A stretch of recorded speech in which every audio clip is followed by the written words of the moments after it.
The Chinese foreign minister is visiting Germany for the Sino-German strategic dialogue on diplomatic and security affairs. What is on his agenda and how strong are the bilateral ties? Meanwhile, Manila is gearing up for the 30th ASEAN summit. What consensus will it build this time around? And on International Intellectual Property Day, we take a look at China's transformation into a champion of IP protection. Welcome to The Point. I'm Li Xin.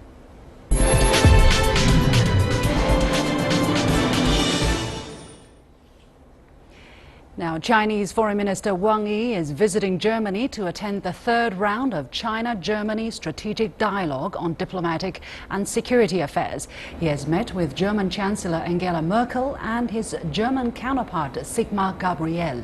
What is on the agenda of the Chinese Foreign Minister, and what's the significance of his trip to China-Germany relations? Joining me in the studio is Mr. Cui Hongjian, Director of the European Department at the China Institute of International Studies. Mr. Cui, thank you very much for joining us. Now, there were frequent top-level visits between China and Germany last year.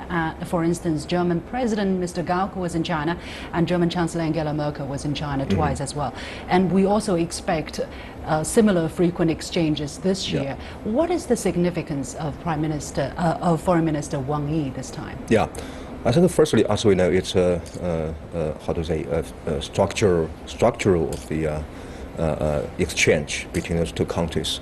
As we know now, this dialogue on diplomatic and security is one of the pillars to support the whole structure of exchange between two countries, together with economic and trade dialogue and also the people-to-people contact. So as we know that since China and Germany launched this all-around strategic partnership in the year of 2014, both countries want to have a more comprehensive exchange, including in diplomatic and security field. As we know, now Germany is growing as a power in the world affairs, not only as economic power and also political and security players. So I think it's important for both two countries to look for more common ground on almost and global issues. What is the significance of stronger Sino-German ties at this particular moment? We are seeing the Brexit negotiation already set to start, and then the first round of the presidential election in France wrapping up. How do you look at this aspect? Yeah, I think firstly for both countries, it's a very, very critical time to continue the existed cooperation, because it will provide more and more positive side for this China-Europe cooperation. Because as we know, Germany and China, we are the bigger, trade partner, and we are also have a very, very close cooperation in other fields. And also, as you mentioned, that at this moment, it's a very special meaning for this cooperation, because China, I think, keep a very close concern how about the political change happened in Europe, not only in France and even in Germany. As we know, recent years, some populist rise in Germany. So I think it will be a very, very key concern for China, because once there are more and more populist in Germany or some other European countries, undoubtedly it will give some very negative impact on existed, good cooperation between two sides.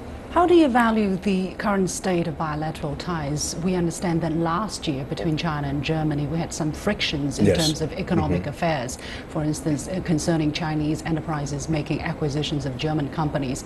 How does things look like now? Yes, I think because now we have a so close exchange, not only in trade and economic and also people to people. So I think it's natural for both the countries to have some frictions. And especially last year, as we know, because in a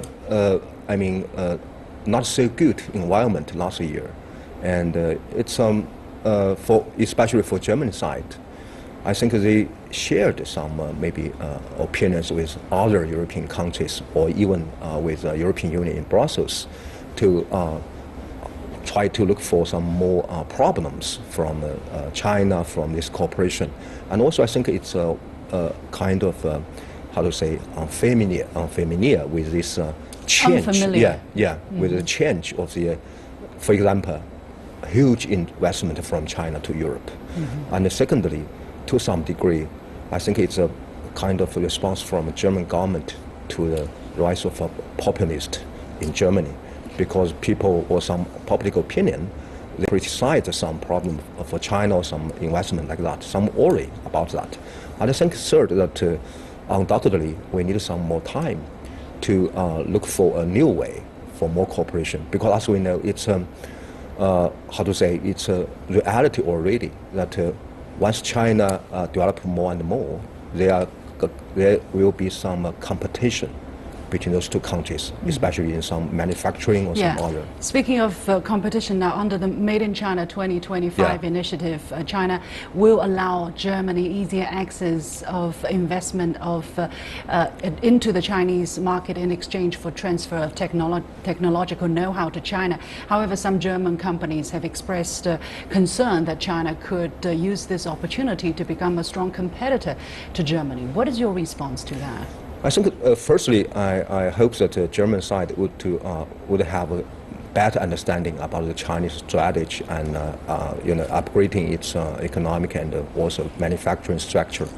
China looked for a kind of mutual, benefits. For example, recent years, China and the German government always look for the opportunity to get more linkage or synergy between the Made in China 2025 and also the industry upgrading strategy in Germany. And also, of course, I think that to open it up and have some more reform would be a direction for China. I think that the Germany side would be more, confident about this direction for Chinese opening up. And also, at the same time, to have some more mutual trust, to have some more mutual investment and cooperation in technology and innovation.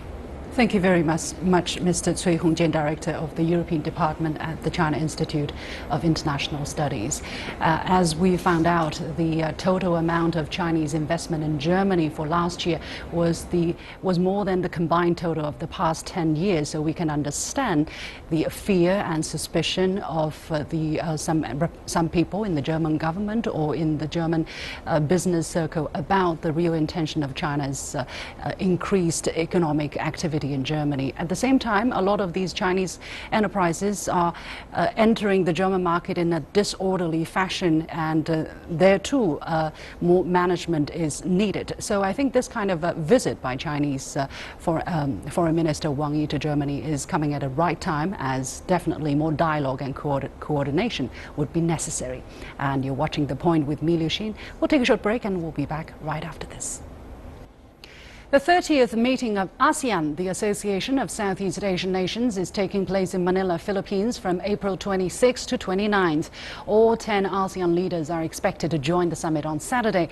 This year also marks the 50th anniversary of the founding of ASEAN, so the summit is under the spotlight. As U.S. President Donald Trump is expected to attend an ASEAN-U.S. summit later this year, how has the U.S.'s policy on Southeast Asia changed, if at all, under the Trump administration? Joining me is Mr. Tai Wai Lim, Research Fellow from the East Asian Institute at the National University of Singapore. Mr. Lim, thank you very much for joining me. Now, what are the important issues to be discussed during this year's summit? I think in this year's summit, possibly the most important issue is China's contribution to connectivity in Southeast Asia. As you know, China has unfurled the One Belt, One Road initiative, and it has been playing a major role in infrastructure construction in Southeast Asia. Possibly one of the symbols of this infrastructure construction is the medium-speed railway that they are going to build in Indonesia. So I think connectivity will become a very important element in the discussion. And of course, there will also be other discussions, for example, on topics like the Code of Conduct on the maritime territories and how ASEAN and China can work within the possible framework of the Code of Conduct. Now, the ASEAN community was established at the end of 2015, marking a big step in the integration of ASEAN countries. As we are seeing uncertainties in the world in terms of both political and economic factors, will the integration of ASEAN forge ahead? And what kind of attention will be given to this topic during this summit in your eyes?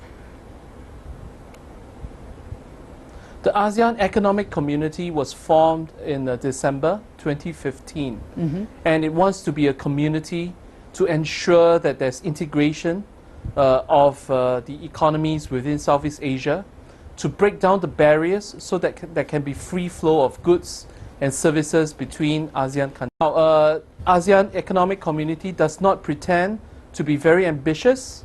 It has started off with little fanfare, and it wants to capitalize on ASEAN's principle and philosophy, which is consensus building decision-making process. So it is a small step for a very long process in the future, and it wants to build upon economic cooperation that already exists in the ASEAN Southeast Asian region. So this is an opportunity for all major powers, including China, to play a role, and this fits and complements China's role in the infrastructure building and connectivity, offering of technology and know-how very closely. And of course, China's AIIB, Infrastructure Investment Bank, can also play a role in funding some of these much-needed projects. And this helps connectivity. Connectivity in terms helps economic integration. It also facilitates the free flow of goods, which is very much what the AEC or ASEAN Economic Community wants. Yeah, well, as you just said, some people have also criticized the ASEAN for being a talk shop. What is your assessment of what might come out of it and the benefits of having this consensus-based process? The consensus-based process ensures that when the community is formed, it is sustainable. And this is very important, especially in the global context, because as you can see in the global context, there is a pushback against globalization, against regionalization, against free flow of ideas, people, and goods. So ASEAN is proceeding very carefully, according to consensus, to ensure that their initiatives are sustainable. So it does not pretend to be ambitious. It wants to focus on economic integration first, break down the barriers, lower tariff barriers, ensure free flow of goods, and this can lead to what is normally called the spaghetti bowl or the noodle bowl effect, in which there's a lot of trade linkages, and it becomes an intricate network of trade linkages that helps to prevent economic and political tensions and conflicts from happening, because different ASEAN economies are so integrated with each other. Sure. Now, according to China's Ministry of Foreign Affairs, since the start of this year, 2 rounds of consultations have been held on a draft for the Code of Conduct on the South China Sea. China says it is confident that the consultations will be completed within the first half of this year, and China will continue working with ASEAN countries to try to reach the COC itself by consensus at an early date. What progress, if any, can we expect from this upcoming summit? I think there's a lot of consensus between China and ASEAN that it does not want the maritime areas to have any conflicts. And this is an opportune moment because the chair of the rotating chair happens to be the Philippines. And Manila currently has the Duterte administration, which has friendly overtures to China. And it is trying to use the framework to ensure that tensions are contained, that accidents can be prevented, and procedures can be laid out. So it takes officials to talk at different levels, besides summits at different levels, lower levels, mid-level officials, to ensure that the Code of Conduct can be sustainable. And there is hope that at least the broad macro framework, the vision can be laid out. Finally, U.S. Vice President Mike Pence announced that U.S. President Donald Trump would participate in the 5th ASEAN-U.S. Summit in November. We know the Obama administration was very close to ASEAN leaders. What do you think will be Trump's policy on Southeast Asia, and how different will it be to Obama's policy in this part of the world? One thing we have to take note is that this is Trump's just past President Trump's 100 days in office. So this meeting is very important because it's getting to know each other. So the ASEAN countries and US President has an opportunity and a chance to get to know each other, and familiarity with each other is very important because this is a new administration.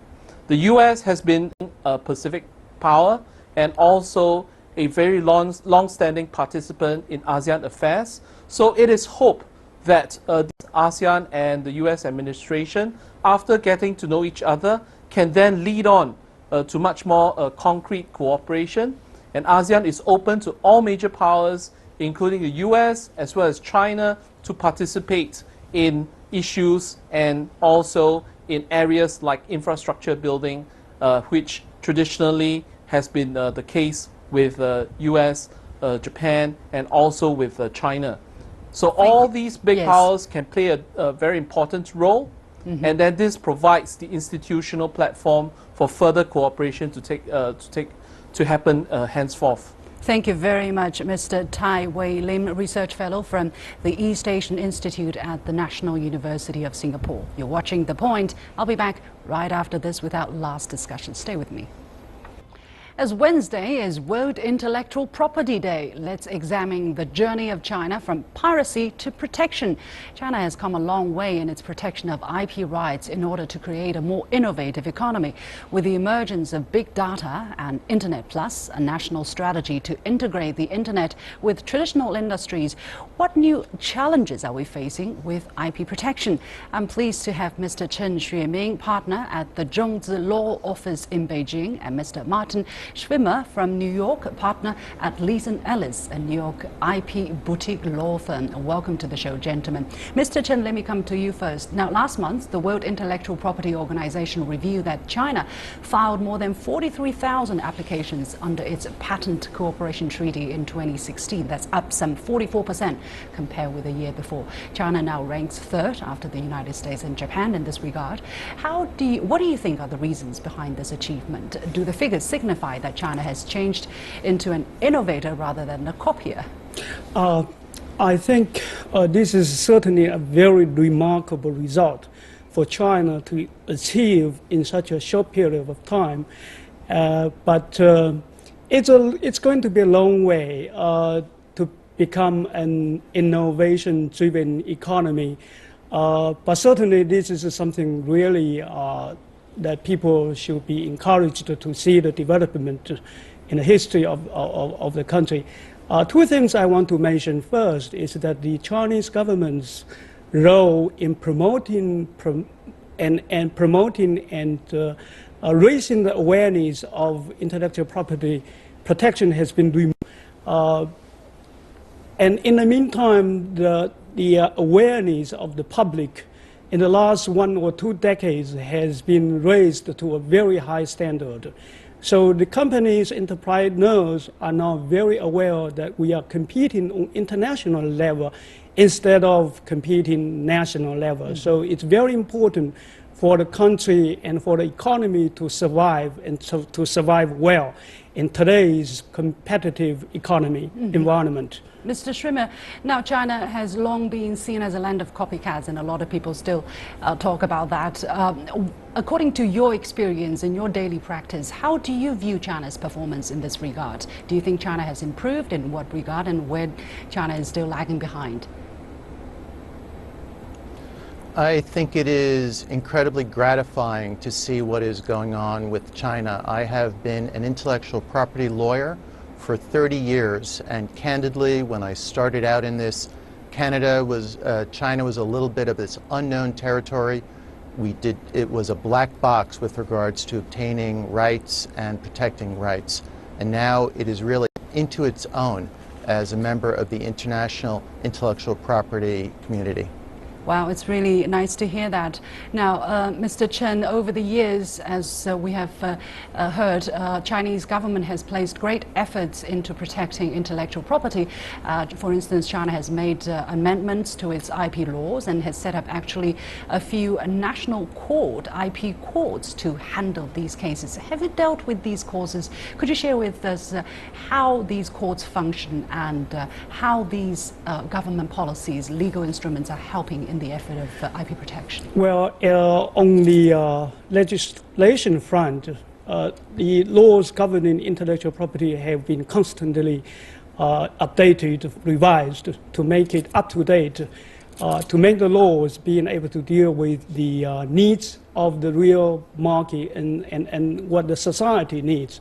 And in the meantime, in the cities like Beijing and Shanghai and Guangzhou, where intellectual property cases are mostly concentrated in these big cities, specialized intellectual property courts have been set up. And from my personal experience in dealing with these cases, I am very happy to say these courts are very, very professional, very good, up to international standard. Judges are well educated, well experienced. Many of them have been educated in Western countries, so they really have the knowledge and ability to deal with the most complicated intellectual property cases, including patent cases, technical issues, whatever. So I'm very impressed, and I'm very happy to say that I'm lucky that I'm practicing at this time when the intellectual property rights are so much promoted and people are paying so much attention to this important right in the market economy. Mr. Schwimmer, now it's reported that China is increasingly being selected as a key venue for patent litigation between non-Chinese companies. What is your observation on that, and what do you think could be the reasons behind that? Well, I think the simplest reason is the importance of China as a market, that if patent infringement takes place there, then the patent owner has to enforce their rights there, if at all possible. I want to repeat what your other speaker said, which is that we're very gratified by the specialized intellectual property courts. There is not something comparable in the United States. It sends exactly the right signal of giving confidence to non-Chinese companies that their rights will be recognized and handled competently in China. I may not agree with every decision that these specialized courts render, but I don't agree with every decision that an American court comes out with. Well, let's talk a little bit about some new challenges we're faced with nowadays, as we are all looking into that thing in our hands that's called mobile devices. It is reported that IP infringement on these on these digital devices are rampant these days. What are the new challenges that we're faced with, and are we equipped enough to deal with these challenges for the near future, Mr. Chen? I think the basic principles in dealing with these infringements, whether it's online or offline, should be the same. I mean, the standard or the criteria in dealing with these infringements should be the same. I think this is just a different form of transmission of knowledge, data, or whatever kind of things that people are seeking to enjoy or whatever. On the first part, I think it's very important to raise the awareness of the public. If you go to a bookstore and you steal a book, so it's stealing. But if you go to a digital world, you go to the internet, you steal something, it's still stealing.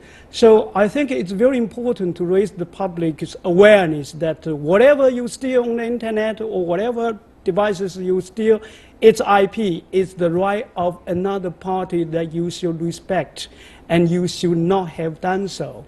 So I think awareness raising is the key in this digital or increasingly internet-connected world. Mr. Schwimmer, what is your take on this? How significant is this a situation, a problem in the United States, and where do you see we must put more efforts? So the problem is pretty complex, and I won't be able to answer your question in just a minute or so. First, we've seen a lot of technologies that just the point of them is to allow us to copy information and to distribute it easily. Photocopiers, software, MP3s, now our smartphones. And each of these developments present challenges because lawful content can be copied quickly and cheaply, and it can be done unlawfully. That's a problem. The one thing that's really different now with the internet is that there is this problem of jurisdiction. We think in terms of nations, we think in terms of national laws, we think in terms of imports and borders. What we might see is thinking about the internet, or the internet will make us think about law differently. In domain names, we have a form of arbitration, the UDRP, that is not country-based. Yes. So I think if we start to think in supranational ways, well, we may be able have to we have to leave it there. I'm sorry we have to interrupt, but many thanks to the two gentlemen, Mr. Chen Xueming, partner at the Zhongzi Law Office in Beijing, and Martin Schrimmer from Washington, D.C., partner at Leeson Ellis. Thank you very much. And here is my last point. Stereotypes die hard. The idea that China is a nation of copycats is already obsolete. The reality is China is rising as an IP powerhouse, and that's supported by both the number of patent applications and by the policies put in place by the Chinese government. The head of the UN agency specializing in IP protection could not hide his appreciation of China every time he talked to me of China's performance, and I can understand that. And it's almost certain that China will become the world's #1 innovator, just as our ancestors were many hundreds of years ago. That's all for this edition of The Point. I'm Li Xing. Thank you for watching. I'll see you tomorrow at the same time.